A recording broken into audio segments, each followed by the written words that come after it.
Hello, bachcho. Let's read this question. So this question says a motorcyclist accelerates from rest with the acceleration of 2 meter per second square for time of 10 seconds. Then he moves with constant velocity for 20 seconds. Then finally comes to the rest with a deceleration of 1 meter per second square.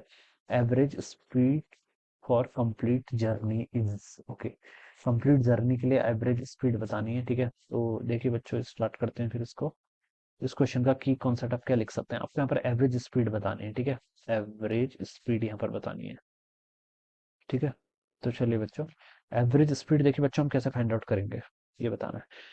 Motorcyclist accelerate कर रहा है, इसका देखिए आप velocity time graph बना लीजिए, ठीक है। देखिए काइनेमेटिक्स की 90% प्रॉब्लम्स को आप सिर्फ वेलोसिटी टाइम ग्राफ से सॉल्व कर सकते हैं, ठीक है। अगर आपको वेलोसिटी टाइम ग्राफ सॉल्व करना आता है, ठीक है, या फिर मोशन डायग्राम से इस क्वेश्चन को हम इजिली सॉल्व कर सकते हैं, ठीक है। वेलोसिटी टाइम ग्राफ का इसलिए यूज करते हैं ना, देखिए दिमाग में, माइंड में सबसे पहले वेलोसिटी टाइम ग्राफ इसलिए आता है क्योंकि इसका अगर हम डिफरेंशिएट करेंगे तो एक्सेलरेशन मिल जाएगा।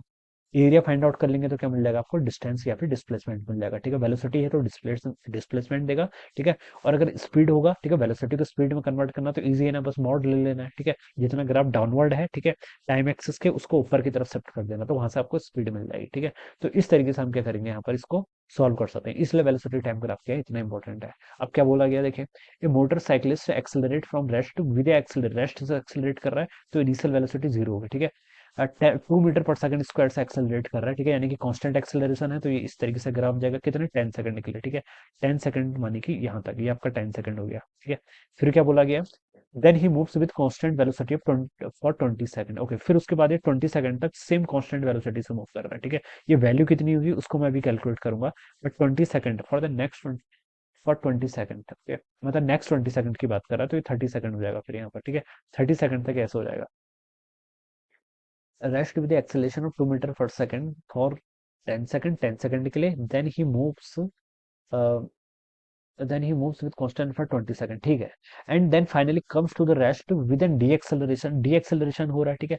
डी एक्सेलरेशन हो रहा है, ठीक है, तो इसका मतलब ये आपका इस तरीके से कुछ होगा, ठीक है। इसका ग्राफ ऐसे आएगा, ठीक है। और क्या बोल रखा है आपका, ये कम्स टू द रेस्ट, ये आपका 1 मीटर पर सेकंड स्क्वायर को दे रखा है, ठीक है। ये एक्सेल डी एक्सेलरेशन जो है, ठीक है।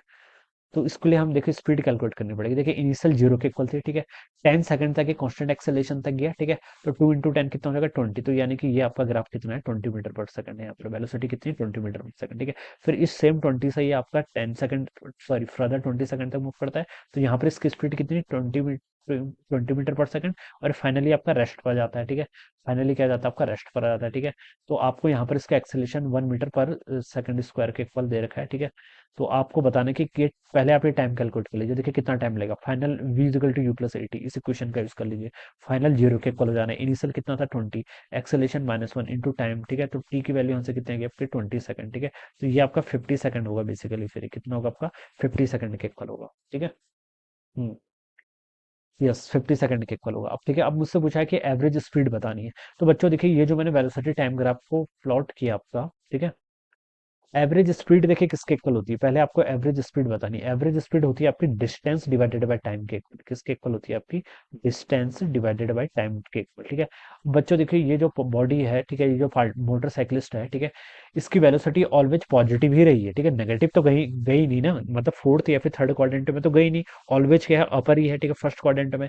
इसका मतलब वेलोसिटी तो इसकी ऑलवेज क्या रही है, पॉजिटिव रही है, ठीक है। अगर इसकी वेलोसिटी पॉजिटिव ऑलवेज रही है तो उसका मतलब यही इसका स्पीड टाइम का ग्राफ भी है, ठीक है। और स्पीड टाइम का ग्राफ क्या दे देता है आपको, डिस्टेंस दे देता है, ठीक है। तो अब इसका एरिया कैलकुलेट कर लीजिए पूरा, ये आपको क्या दे देगा, टोटल डिस्टेंस दे देगा, ठीक है। तो देखिए वो कर लेते हैं, ठीक है, कितना आएगा इसका टोटल, देखिए पहले जीरो से लेकर 10 सेकंड तक देखते हैं। ये ट्रायंगल बनना है, right angle triangle, half base इसका 10 के इक्वल है, हाइट इसकी 20 के इक्वल है, ठीक है।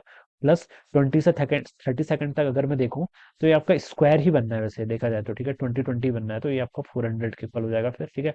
प्लस आपका देखिए 30 से 50 सेकंड के अगेन अगर आगे देखा जाए तो half base into height, base इसका कितना आ रहा है, 20 आ रहा है, इंटू हाइट कितनी आएगी, वो भी 20 आ रही है, ठीक है। तो divided by total time, total time तो इसको 50 सेकंड लगा है, कितना लगा आपका 50 सेकंड, ठीक है। तो इसको सॉल्व कर लीजिए, देखिए 2 से इसको सॉल्व करेंगे तो 10 जाएगा, 10 इंटू 10 कितना होता है 100, आगे लगा 400 है, ठीक है। प्लस आपका 2 से इसको कैंसिल करेंगे तो 10, ये अगेन आपका 200 हो जाएगा, ठीक है, डिवाइडेड बाय 50। तो 400 200 600 600 और एक 700 700 बाई 15 यानी कि 14 के इक्वल हो जाएगा, ठीक है। तो 14 मीटर पर सेकंड, ये इसका राइट आंसर होना चाहिए। This must be the answer of this question, ठीक है। वही पूछा गया एवरेज स्पीड, तो सेकंड ऑप्शन इसका राइट होना चाहिए, ठीक है। तो इस तरीके से बच्चों हम इसको सॉल्व करेंगे। देखिए कितनी इजीली अगर सॉल्व हो गया, अगर हम इसको वीटी ग्राफ में कन्वर्ट करके ये हमने इसको इतनी आसानी से सॉल्व कर सकते हैं, ठीक है। So I hope you all understood this concept. All the best and thank you so much.